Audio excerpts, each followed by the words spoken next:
If you're a Scandinavian fucking mellow death band, don't put out a fucking record in July. What's wrong with you? No, sir. I'm cutting you off. Why? I'm cutting you off. You've done this exact same speech on a previous episode. Have I really?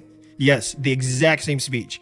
Well, starting with the exact same words. Well, let me reiterate, right? Don't do that.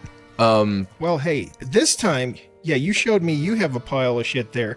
This time I've got a huge pile because you got a big pile, I got a big pile. What are we going to do? Shit We're converge. going to talk about them on Megatrends in Brutality, episode 21. Wait, is something going on? Oh, that's right. A show is happening around us right now, I guess. Yeah. I guess we might as well start addressing our audience. Me and you? Yeah, apparently, yeah. I've discovered that this is actually displayed on YouTube. Did you know that? Fuck. Someone shows us talking on YouTube, and they annotate it and add all these graphics and stuff. It's very weird. Nobody told my mom, though. Well, I should hope not. Yeah. I can't believe I forgot it was 420 when we're recording this right now. It's 420 every day. Doesn't matter. You know who's fucking really, really, really disappointed in you right now? Who's that? Barnes. Chris Barnes. Again. He's really disappointed in you, man. Oh, fucking smoke it. All I do is disappoint him. I cannot stop disappointing Barnes. You gotta be... one thing I feel like will be easy to accomplish, right, is to just further revere the Leaf, right? And that'll put you closer in his good graces. and then, of course, you will also be higher more often. Yerba right? Mate Leaf, I take it, of course. Yes. Not a sponsor. The official drink of magical realism. Good stuff. Interesting. Borges talks about these in his short stories all the time. I say it's delicious. Magically. Yes, it's delicious. And I think it's magically delicious. I don't drink booze anymore, so can people let me have my various leaves? That's all I want. Just let me intake my leaves. You don't get to keep anything. I don't drink booze. You can have salads. You can have salad leaves. That's leaves. That's leaves too. You can have that. Yeah, you can have those leaves. Mm-hmm. You can't have the other leaves. The leaves of pleasure? I'm sorry, man. Those doors are closed to you now. I disagree. You've faced the Reaper. You've gazed into the abyss. The time is right for you to stop enjoying life so that you can prolong it. Well, too bad. Let me ask you something. I want you to explain this to me scientifically. Okay, now I am not a scientist, but I'll try. Many times on the show, we show shit that we just got in the mail, and it'll be cracked. Sometimes we'll have a nice fat crack on it. Oh yeah. I also ordered a shitload of jewel cases. How is it that they mail jewel cases and they show up uncracked, and they have nothing in them? How is that scientifically possible? I do not know. I order death metal CDs, they arrive cracked, and then I order through the same system the exact same product, but without the stuff inside, and they arrive pristine. So there's clearly some kind of a discrepancy. Yeah. Yes, now I can replace. See, like I got this nice, completely illegible on camera. Remember I was talking about that band INFESTDEAD? Yeah. And this one's really good. I highly recommend it. It's called Orchestra of Sickness. It's their third one, and I got it, and it was completely shattered and cracked. So yeah, I had to order a case just for that baby. But anyway, this literally just arrived right before we started recording because I was hoping that my mail would run today. You got me into these guys. You got me into ominous scripture. Well, let me tell you, you really got me into these guys because they have such a weird style. So I ordered. It's fucking awesome. You bought me that first one. Well, I ordered the other two now, including the one that just came out now. But to me, they don't sound like your typical death metal, brutal death metal. But they have like a weird kind of primitive aspect to them or something. It's hard for me to describe. I mean, that's exactly what it is. I feel like it is like Deeds of Flesh in suspended animation. Okay, interesting. I guess they have a real organic sound to me. It's like they're, especially on the new one, it's like the drums sound really natural. It sounds more naturalistic than most modern brutal death metal bands, I feel. And it's weird to me that they got signed to Willowtip. It's such a, well, I guess Willowtip has a lot of brutal shit, but man, they seem so much more like Willow, I don't know, like Severed or something.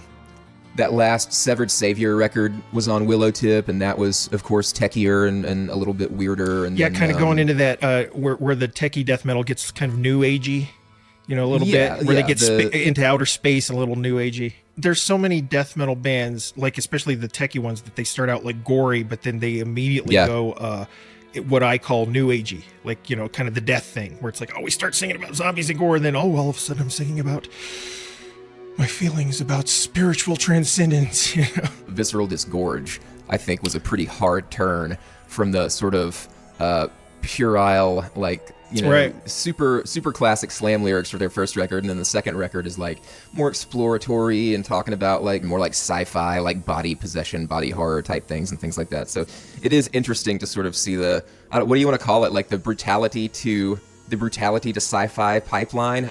Like the new Molested Divinity, you know, it's like literally the most brutal album I've ever heard in my life, and their songs are like, you know, the examination of one's soul as it transcends through knowledge.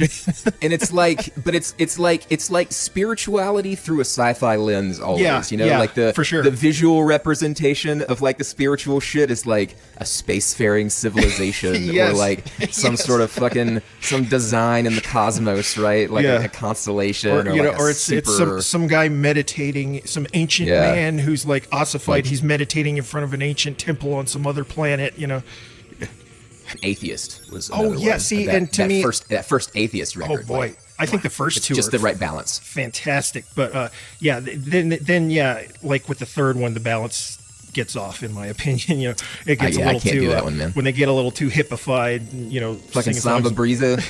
Get out of here. Sorry guys, get out of here. I can't do it. I'm sorry. You like, I appreciate what you're doing. Like, I understand what you're doing. This is very interesting. Yeah, the gore to enlightenment pipeline of death metal. Gore guts.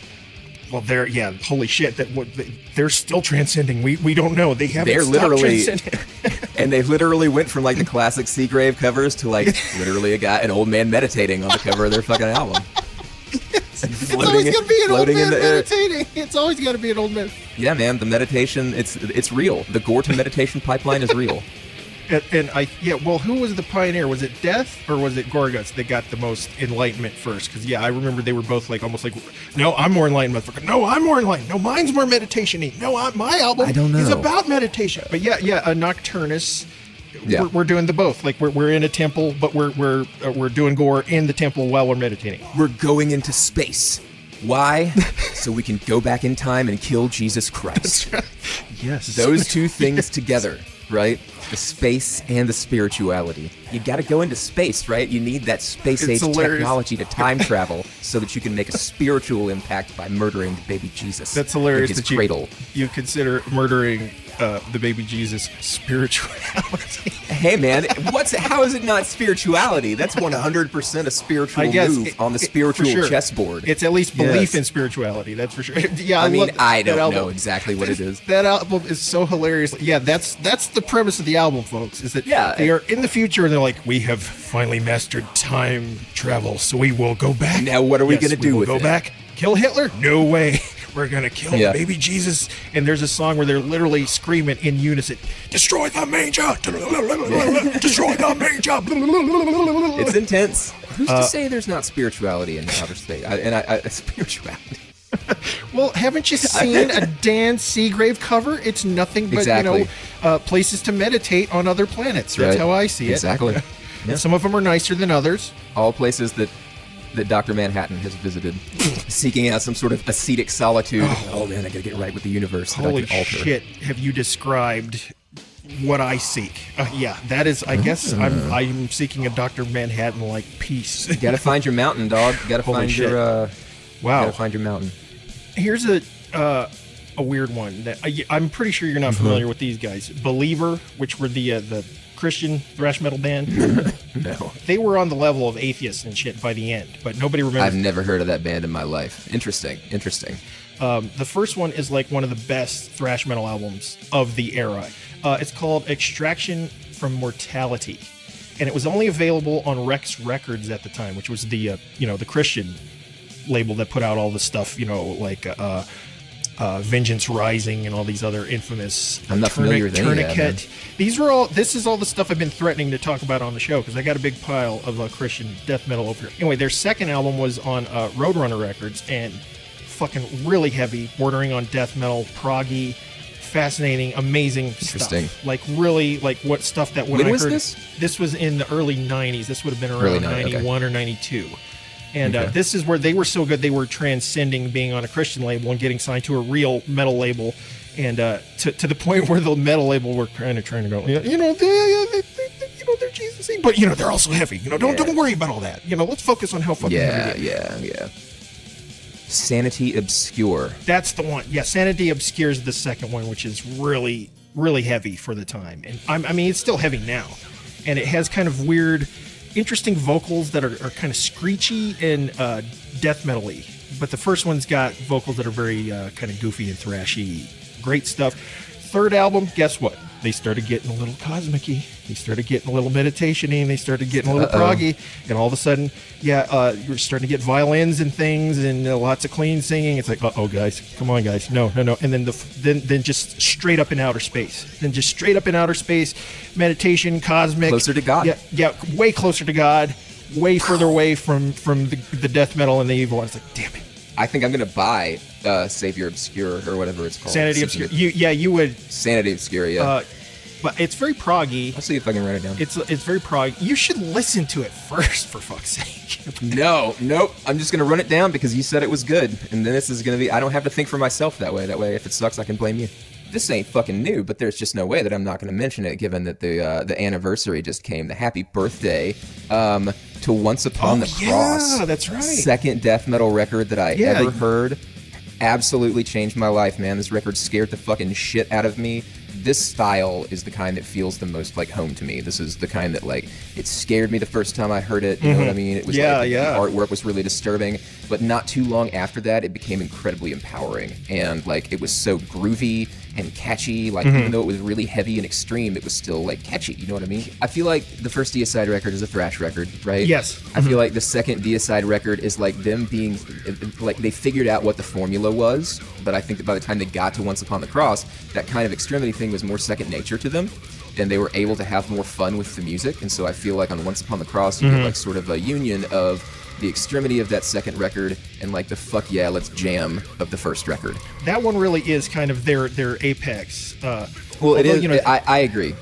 Their new shit is great, but see, I gotta say, man, just the guitar sound of those Hoffman brothers and their style was so evil, and their solos are so ejaculatory. Now, correct me if I'm wrong. You've said that album is your number one death metal album, right? Like, of all time. This is my favorite death metal record of all time. If you asked me what the best death metal record of all time was, I would tell you that that's a stupid fucking question. And then the answer that I would give you would be Deicide's Once Upon a Cross. That's interesting, because now I'm posing that question to myself, and I'm thinking, favorite or best? Well, that's the thing. Like, see, I'm just posing it to myself, and it's like, well, I could go for half an hour and dig through and figure out, like, empirically what I believe is the best one. But immediately what popped into my heart without me thinking about anything, which I never would pick, but apparently I do, is INFESTDEAD's first EP. Killing Christ is the name of the EP. It's the one with the purple cover. Yeah, the first INFESTDEAD EP. It's got that song, "Fuck my Satan, fuck my Satan, fuck my Satan," and it's like I think the whole song is like 45 seconds long, and it's the most evil, it's kind of like they were almost going like, oh yeah, we love Deicide, we're gonna take Deicide and, like, just how fucked up can we make these 45 seconds? Yeah, like, make Deicide on meth is what we're gonna do, is what that album felt like. So it's very much taking that style of Deicide riffery, and it was Swano and Dread worshipping Deicide. So yeah, that's interesting. Really tweaked up. Earlier you said it's like INFESTDEAD was Deicide on meth, but Deicide was Deicide on meth for a while as well. That's a great point. I feel like there's a lot of that in the Hoffmans. That's on meth and a lot of creatine. It's in their milieu. Creatine, that's a very polite way of saying anabolic steroids. Like, those motherfuckers ain't going to GNC, homie. They're calling a guy. They're getting some shit out of somebody's trunk. But, like, yeah, honestly, you can tell those guys are a problem. I worship the guitar playing, but I'm sure it comes with some issues. This is very, very interesting. You're really helping me realize something that I kind of never put together before. How big of an influence Deicide are on me, because I am now thinking of all these landmark classic death metal albums that to me were like huge and really shaped my music and my guitar playing, and every one of them is a band that was directly ripping off Deicide or being influenced by Deicide. And like I'm thinking now, I mentioned the INFESTDEAD, which the whole shtick is that they were doing straight up Deicide worship. And then I'm thinking now of one of the hugest albums of my life, which is the first Necrophobic album. Okay. The Nocturnal Silence, which is... Yeah. It's so Deicide. So good, man. That's one of the albums that influenced me on such a deep level. And it's got, the creepy keyboards, the amazing production. Yeah. Amazing guitar playing from David Parland, aka Black Moon, who went on to form Dark Funeral. Yeah. Straight up Deicide influence. Another one, Luciferion. Only ever released one album and one EP. Huge Deicide worship. So I think all the Swedish and Scandinavian bands and so forth that were influenced by Deicide were the bands that really influenced me personally. Yeah, it's super duper catchy, and I feel like there's a lot of places where I feel like there are a lot of other more readily identifiable elements to a lot of bands that I think end up sort of, I don't know, choking out or overshadowing the Deicide influence. And like, I feel like you can really hear Deicide on that Seven Doors record. Another, and I say all that to say this is like part of a trifecta of releases, because we've got, and I think I mentioned this last time, but I don't know if I had the physical copy of it, the Seven Doors debut LP, Feast of the Repulsive Dead. Dude, this might be my favorite death metal record of the year so far. So incredibly catchy, and like there's Deicide sound and shit all over here. There's like so much Deicide similarity there that it's been a week where I've just been kind of having Deicide on the mind. But like this is a CD that I've been listening to for a couple of weeks now that I've been really into, that I've really enjoyed. And so like as Deicide has kind of come up on my radar and been like at the forefront of my mind over the last few days, I've just sort of been piecing these things together, and it's just been an enjoyable few days listening to shit that's influenced by Deicide, man. I love that cover art on Feast of the Repulsive Dead. It's just it's comic booky, but right. It's comic booky meets movie postery, like not exactly too cartoonish. It's really good, man. I like it's got that 80s horror movie vibe to it. It's just perfect. And he's got the whole package, man. He's got the fucking creepy synthy intro. Yeah. Oddly enough, earlier this week, you messaged me, or you tweeted at me and said, hey, you need to check out this Paraphilia band, right? And I checked them out. So our boy Daz from Bangers and Mosh put me onto their new album. It's an LP that just came out. It's not it's really pressed good on physicals anywhere. So yeah, like I listened to it and I was like, this is the shit. Yeah, those guys have like a maturity to them already. They they're sound so a duo. good. It's just two dudes. Yeah, and it's so good. Way more brutal than people might think. Yeah, it's a lot more brutal than it looks. It's actually quite brutal death metal. I firmly place them in brutal death metal. Yes, but with still, an intelligence to it. But yeah, for sure.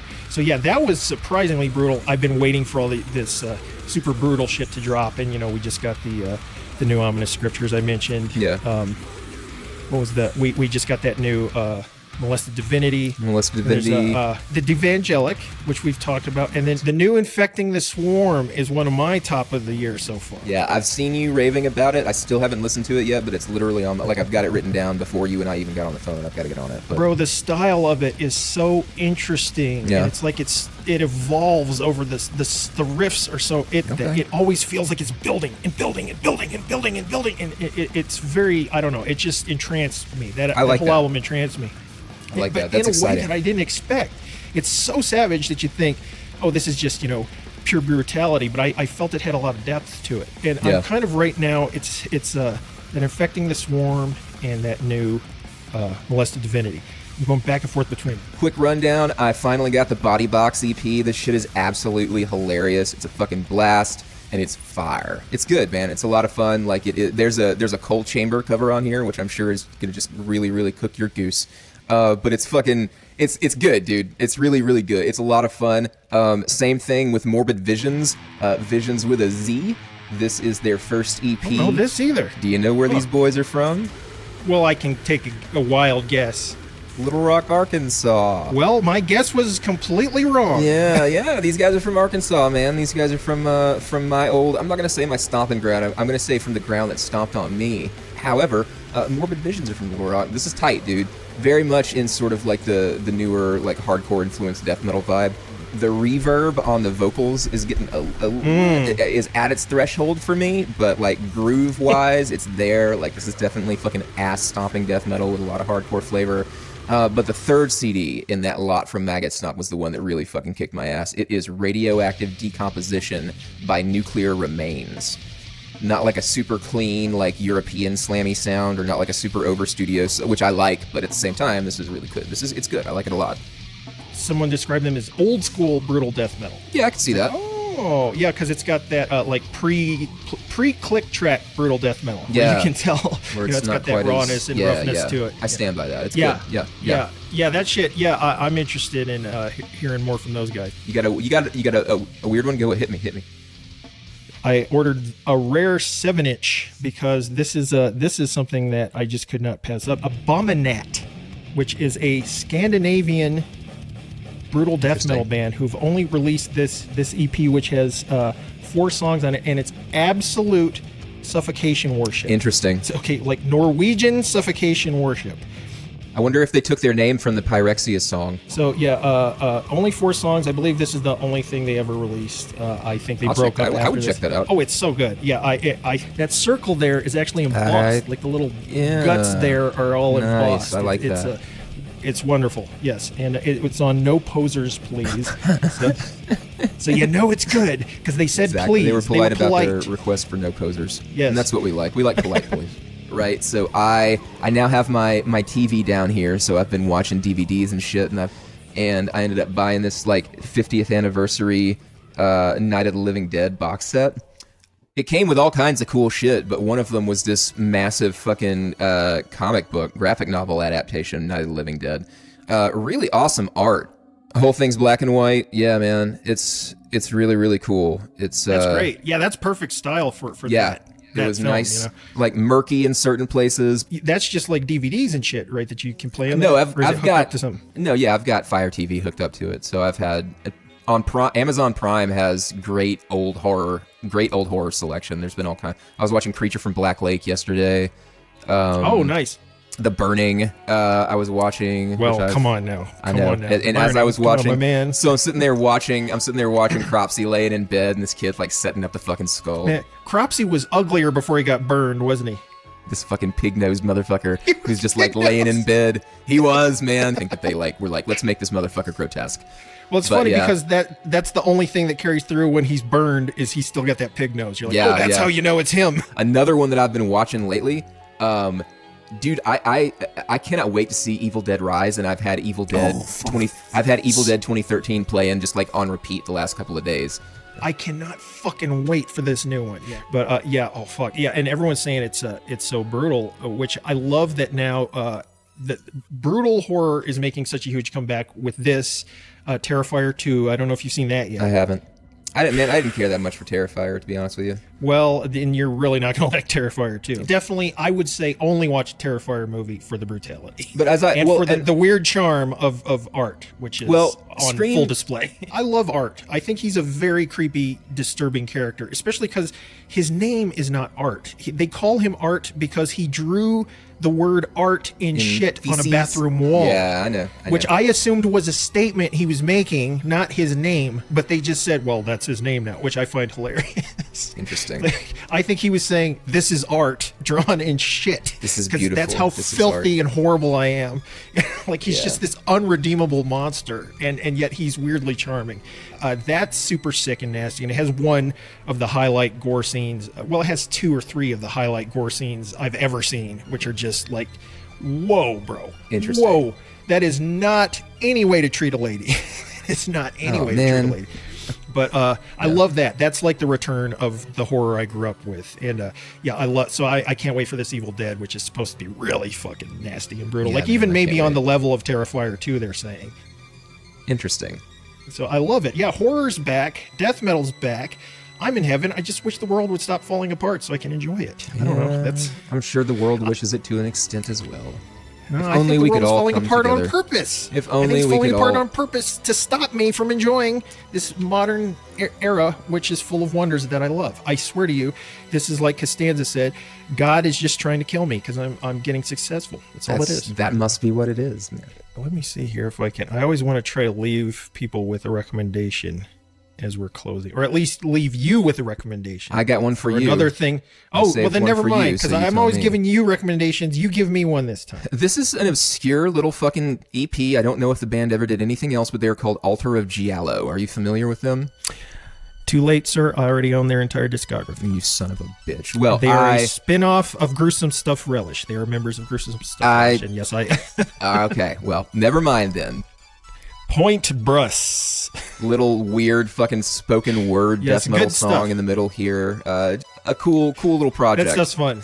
But thank you. I appreciate the initiative there. But yes, now that yawn there is very close to the old Trevor yawn. No, the Trevor was on the dusty trail. Trevor's was this right here. Yeah, it was really like, I hope I can give these guys a hint that I'm ready to get off here. Yeah. Okay, guys, enough talk. All right. Sometimes I get a little excited myself. We live in an interesting world in which there are all kinds of things about which people can speculate, about which there are all kinds of beliefs that people can have, and I am a person who considers the demystification of the things that we don't understand to be limiting. I feel like if we leave a little bit to the imagination, it lets us think creatively. It lets us be the productive kind of unmoored that allows us to live an inspired ad hoc life. And so, if you have curiosities, let those things run, let those things fester, and don't worry about what I have to say about whether or not I do or don't do anything. You just let your fucking mind wander. Because if you don't, I'm gonna show up at your fucking house, and I'm gonna pick you up, and I'm gonna spin you around in the air. I'm gonna lift you up in the air like a piece of shit. The way that you pick a piece of shit up that's on the ground and lift it up into the air, that's what I'm gonna do to you. And then I'm gonna throw you the way that you throw a piece of shit. And then I'm gonna throw myself. And then my brother here is gonna come over and he's gonna fuck your shit up in a kilt.